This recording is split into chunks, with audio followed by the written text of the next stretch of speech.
అందరికీ నమస్కారం. దేశానికి అన్నం పెట్టిన రైతు ఈరోజు చాలా దీనావస్థలో ఉన్నాడు. జగన్మోహన్ రెడ్డి గారి ప్రభుత్వంలో 5 సంవత్సరాల్లో రైతులు పడినన్ని ఇబ్బందులు ఏ రంగం కూడా పడలేదు. పంటలకు గిట్టుబాటు ధర, 0% ఇంట్రెస్ట్ రేట్స్, పంట ఇన్సూరెన్స్ బీమా పథకం, ఇన్పుట్ సబ్సిడీ కూడా మొత్తం కూడా ఎగ్గొట్టిన సందర్భం ఒకసారి రైతులందరూ కూడా గమనించాలి.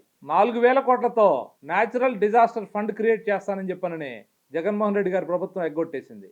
20,000 రూపాయలు ఇన్పుట్ సబ్సిడీ ఇస్తానని చెప్పనని అది కేవలం 15,000 రూపాయలకే కుదించిన సందర్భం. 50 లక్షల ఎకరాల్లో పంట నష్టపోతే కేవలం ఒకే 1% కూడా తను పంట నష్టపరిహారం చెల్లించలేదు. రైతు రథం, ఎన్టీఆర్ జలసిరి వంటి అద్భుతమైన పథకాలని జగన్మోహన్ రెడ్డి గారి ప్రభుత్వం రద్దు చేసింది.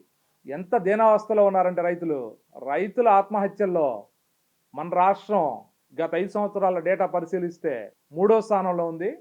అట్లాగే కౌలు రైతుల ఆత్మహత్యల్లో 2వ స్థానంలో ఉంది.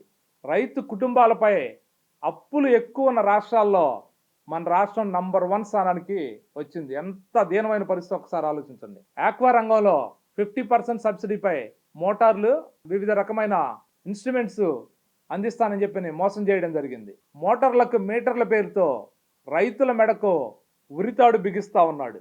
రైతు భరోసా ధరగా 12,500 రూపాయలు ఇస్తానని చెప్పానని అది 3 దఫాలుగా ఒక్కో దఫా 2,500 చొప్పున మొత్తం 7,500 రూపాయలు మాత్రమే ఇవ్వడం జరిగింది. కరోనా సమయంలో రైతులను ఆదుకోవడం మర్చిపోయి రైతులను గాలికి వదిలేసిన సందర్భం మనం ఒకసారి గుర్తెచ్చుకోవాలి.